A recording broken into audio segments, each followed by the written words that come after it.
Hey everyone, welcome back to another Roman Reacts. We are here today to watch ourselves another video for you. This one is called, as I pull it up, another video from the Fat Electrician. It's called Angry Old Veteran vs. 700 Redcoats, Samuel Whittemore.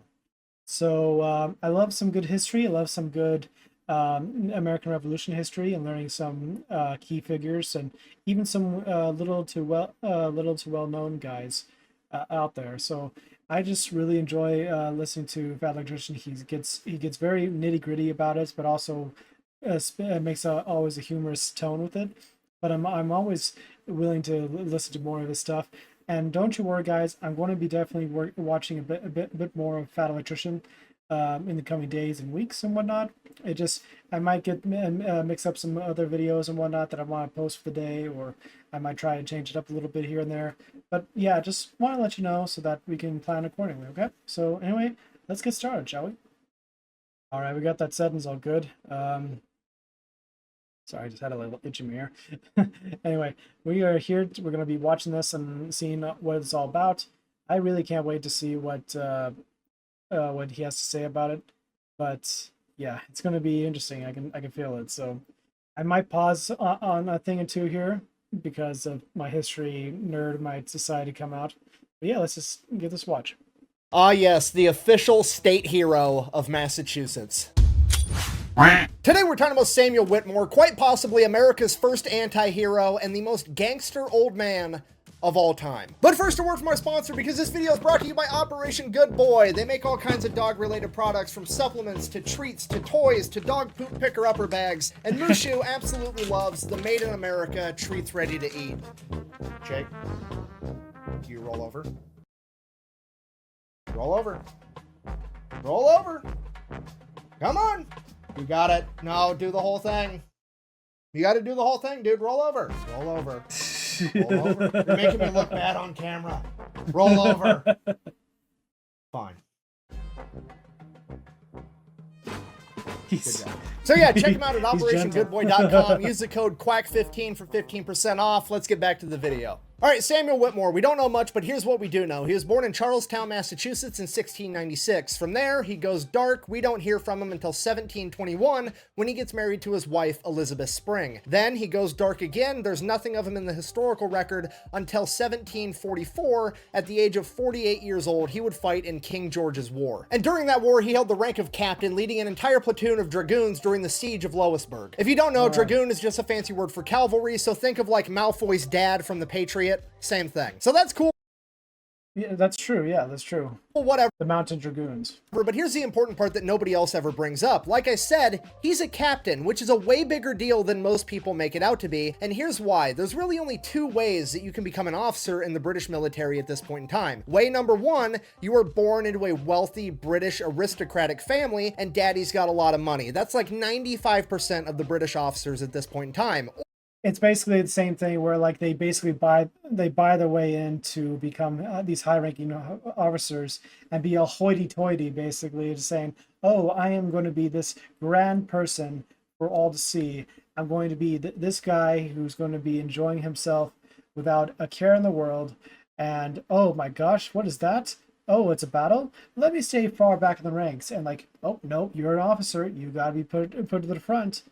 So or way number two, that's like 95% of the British officers at this point in time. Or way number two, and way less likely, you are a complete badass doing gangster shit on the regular and they absolutely need you to lead some men. Given the fact that Samuel's just some random colonial that was born in Massachusetts, it kind of narrows down which category he fell into. So he and his men help lay siege to Fort Louisburg. That goes well. They take over the fort. From there, the war is over, so he heads back home to what is now Arlington, Massachusetts. From there, he goes back to doing seemingly the only other thing he's good at, because I'm not kidding you, this guy does two things his entire life. He plows stuff and he fights wars. When he's not fighting wars, he's back at home plowing his fields and plowing his wife, because this dude has 10 kids. I am not kidding you. There was only two things on the historical record that even proved that this man existed for the next 10 years. One is the sheer amount of birth certificates where he is listed as the father. I mean, the mother is always his wife. He's not cheating on his wife. It's just they're having a bunch of kids. And second, and my most favorite detail of this entire story, when he came back from war, he had a very, very decorative, ornate almost gaudy French officer's sword covered in gold and rhinestones and jewels and all kinds of shit. And it became his prized possession that he would show off to all of his buddies in town. And when they would ask him where on earth he got that, the only thing he would say is, and I quote, "The previous owner died suddenly. Fucking, I acquired it." All right, so fast forward 10 years.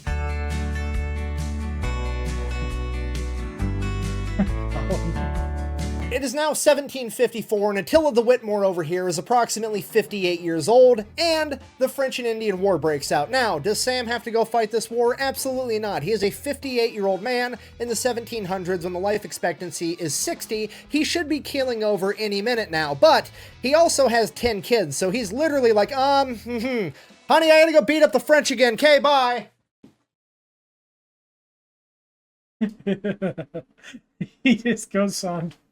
If you don't know, the French and Indian War is basically the Kingdom of France versus the British Empire, and both sides are backed by different Native American tribes. This is supposedly the war that Mel Gibson's character fought in The Patriot, and presumably where he got his cool tomahawk from. Now, I know what you're thinking. Did Sam Whittemore get a cool tomahawk too? No, he didn't. But what he did get was 2 matching dueling pistols that were super cool. And you're never going to believe this, but the previous owner died suddenly. Okay, look, it's not stealing if they don't exist anymore. That's just the rules, I guess. So Sam and his men beat up on the French yet again. He acquires some fancy dueling pistols, and then he heads back home. Okay, fast forward again. It is now 1763, and Sam Whittemore is 67 years old, and the Pontiac Rebellion breaks out. Surely he's gonna sit this one out, right? Absolutely not. He grabs his French sword, he grabs his double dueling pistols, his musket, and he heads off to war yet again. So he goes, he fights in that war for a little bit, comes back home, at which point he decides that he's going to get involved in politics. So somewhere along the line, he starts rolling around in the political circles, he finds himself at a fancy dinner party, and there's this guy there that's running for House of Representatives, and his name is John Vassell, and he represents everything that Sam hates. Sam is a small town farmer that's just trying to plant his crops and bang his wife, and this guy is like the big powerful merchant out of Boston, the big city, running the ports, making all this money. He wants to get into office to make laws more beneficial to him so he can be rich, and Sam is just trying to get by. So at this dinner party, Sam, who's not scared of anybody, informs him, hey, by the way, you're no better suited for office than the horse I rode in on. By the way, my horse's name is Nero, he's parked out front, and he's not worth 5 pounds, which I'm not an expert in translating old-timey colonial speak, but it sounds like he's saying you're not worth a horse's ass, go fuck yourself. At which point, John Vassell gets very upset and decides that he is going to sue Sam for public defamation for the price of 1,000 pounds, which is a shit ton of money back then. So the entire town finds out about this lawsuit, and they all show up to court to actually watch the trial, because Sam represents that grizzled old man that's just saying what's on everybody's mind, but nobody else has the balls to say. And he goes in and basically turns this entire trial into the roast of John Vassell, ends up winning. Sam doesn't get sued, at which point he slaps him with a counter lawsuit on the spot and ends up countersuing him for $200 and wins. So that kind of launches Sam's political career. Fast forward again. It is now 1765, and the British Empire has been fighting France for quite a while, and it's getting expensive. They need to make more money, and the best thing they can come up with is a Stamp Act. Basically, they're going to charge the colonials a tax on every single printed piece of paper that they come up with. This is like the modern day equivalent of if every time you made a phone call, sent a text, or visited a website, you had to pay a tax for it. And people are absolutely outraged, and Sam is infuriated. I mean, from his point of view, he's been fighting the French for the British Empire, and now he's gonna have to pay an extra tax just for doing it. He is so mad that he ends up becoming a hardcore revolutionary. But he's also like a 70-year-old man, so he's mostly just serving on committees being like, hey, maybe America should be its own country. We shouldn't pay so much in taxes, yada, yada, yada. Fast forward again. It is now 1773. Samuel Whittemore is a 75-year-old man, and the British government has just rolled out their new and improved strategy for making even more money, the Tea Act. Yeah, they're going to start taxing the importation of tea. Which basically was super ridiculous that they had to pay a high amount for tea.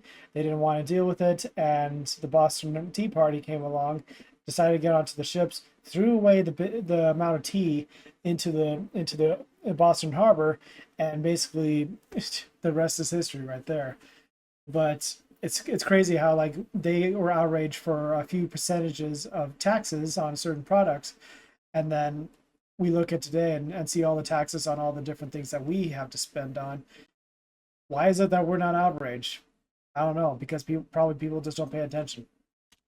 Which will go down in history as one of the greatest ideas of all time. Now at this point, Sam is serving on a committee representing his hometown of Cambridge, which would later become known as Arlington, and that committee sends a response to the British government in regards to the Tea Act that basically says, fine, if you're gonna charge us more money, we're just not gonna buy your tea because, and I quote, if we fail to assert our rights, we will dwindle into supineness. Now, like I said earlier, not an expert in translating old-timey colonial talk, but it sounds like Sam and his committee just told the British government that we're not gonna buy your metric leaf water because we're not gonna let you guys fuck us. That's why. At this point, pretty much everybody in America is pissed off. They start smuggling tea to avoid taxes. The Boston Tea Party happens December 1773. From there, people just start stockpiling guns and gunpowder and supplies, getting ready for war if one should break out. Now, fast forward April 1775, General Thomas Gage is appointed the military governor of Massachusetts, and he will be residing in Boston, which has been turned into a British military stronghold. At that point, General Gage decides, hey, you know what? I'm gonna get proactive. I'm gonna stomp out this whole rebellion talk right here and right now. I'm gonna take 700 men, an entire regiment, and I'm gonna march them out to Lexington and Concord. While they're in Lexington, they're gonna arrest those stupid, annoying revolutionaries, John Hancock and Samuel Adams, and then they're gonna continue marching to Concord, where they're gonna burn down all the stocked up military supplies. So the British military starts making preparations for a huge movement, at which point revolutionary spies find out and they decide to let everybody know. And when I say they decide to let everybody know, I mean a silversmith from Boston by the name of Paul Revere is gonna take off at midnight, ride through the entire countryside, going house to house, telling everybody that the British are coming. And guess whose house is between Boston and Lexington? Sam motherfucking Whittemore, that's who. I'm not shitting you. It is like 99% sure that Paul Revere showed up at 78-year-old Samuel Whittemore's house sometime in the middle of the night and was like, hey, just letting you know, the British are coming. At which point he's like, get off my lawn. Then presumably Paul Revere is like, okay, whatever, I gotta go warn everybody else, and Samuel goes back to bed. That morning, April 19th, 1775, the British are marching and they're almost to Lexington, and they are cut off by 77 Minutemen, led by a man by the name of John Parker. John Parker orders the Minutemen to, quote, stand your ground, don't fire unless fired upon, but if they mean to have war, let it begin here. So the British roll up with 700 trained professional soldiers and tell these 77 Minutemen, literally farmers that just picked up whatever guns they had around, and told them, disperse you rebel scum. At which point the Minutemen are like, nah, we're good. We're gonna stay right here, and so are you. And that's exactly what happens. They just stand there staring at each other from across this field, with the British officer not knowing what to do because he has to get to Concord to get rid of these supplies because those were his orders, but he also doesn't want to open fire on these guys because that will mean the start of the Revolutionary War. So they just stood there, seemingly forever, in formation, ready to throw down, waiting for the other guy to make the first move, and suddenly from the American side, a gun goes off. Nobody knows who fired, nobody knows why, but this was the shot heard around the world that would start the American Revolution. And for all we know, it could have been some old farmer that just dropped his gun. Pretty much. From there, all hell breaks loose. Both sides fire on each other. 8 American Minutemen are killed, and the British advance towards Concord. The surviving Minutemen take off to go tell everybody that the Revolutionary War has officially begun, as the British spend the next 4 hours searching through Concord, gathering all the military supplies and lighting them on fire. Everybody in the surrounding area sees all the smoke from the burning supplies, and they think that the British military is burning down the entire town of Concord. Because of that, 2,000 Minutemen show up to fight back, at which point the British are like, oh shit, and they start retreating. They run across a bridge and start ripping the planks off of it as they go, at which point the 2,000 Minutemen and 700 British soldiers fire upon one another from either side of this bridge as the British continue to retreat. The British now have to march 18 miles back to their military stronghold in Boston in their stupid high-vis redcoats, and every single American with a gun between there and Boston is taking pop shots at them from the wood line. During this retreat, 26 redcoats go missing, 175 are wounded, and 73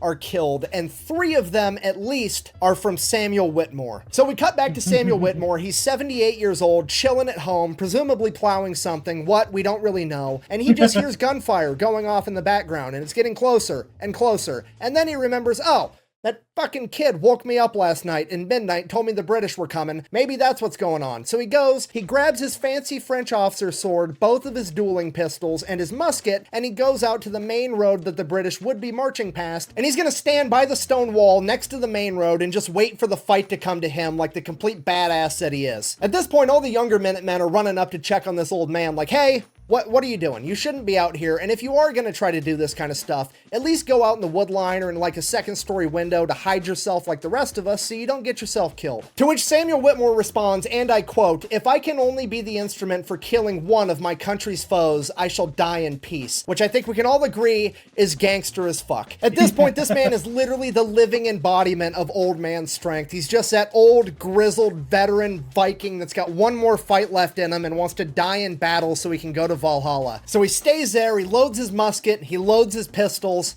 and he waits.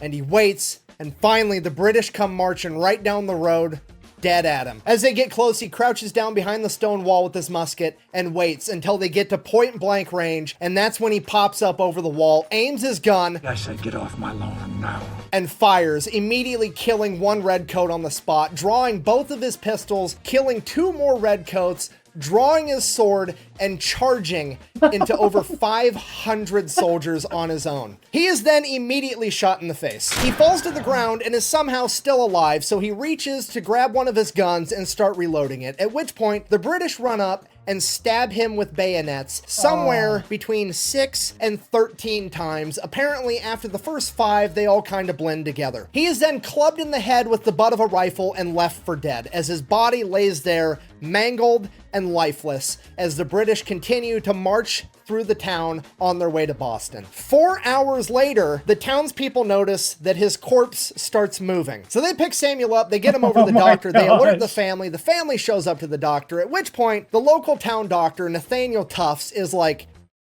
the dude is 78 years old. He wasn't prepared to handle a fall down the stairs, let alone getting stabbed 13 times and shot in the head. Okay, like there's no way this old man's gonna make it. But like I said, his family members start showing up, and guess how many direct descendants Samuel Whittemore has at this point in time after all that plowing? Go ahead, give it a guess. Say it in your head.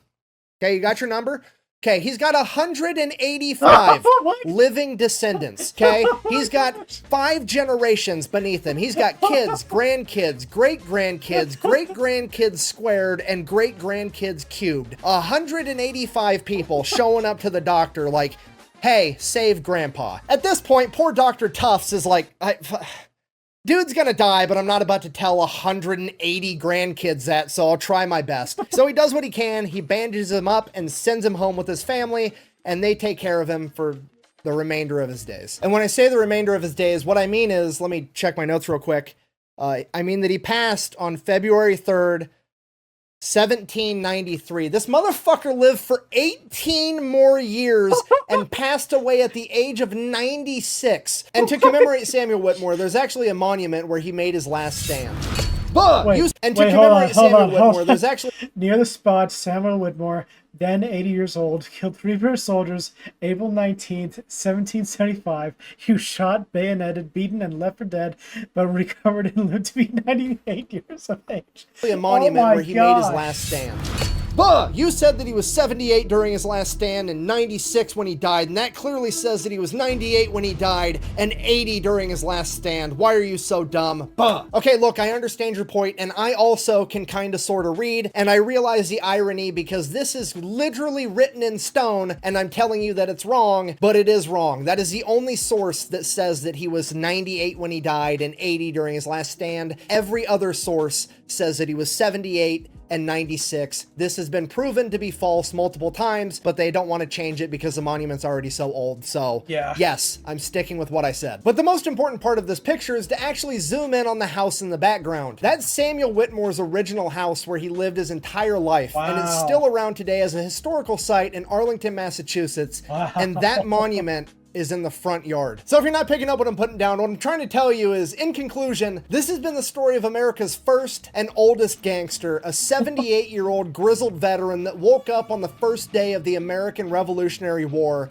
and decided to casually go 3-0 while telling the entire British Empire to get off his lawn. Thank you for watching. Best way to support the channel is go buy some merch over at thefatelectrician.com. Quack bang, out. Oh my gosh. I've never been more excited for a future t-shirt design. I can see it now. America's original gangster, get off my lawn. Samuel Whittemore with 2 cross-dueling pistols and a sword. It's gonna be fantastic. That's nuts. I had no idea. I had no idea that that was a thing. Just... Oh my gosh. Okay. First off, many years of living that man, he lived to be 96, 98, but whatever there.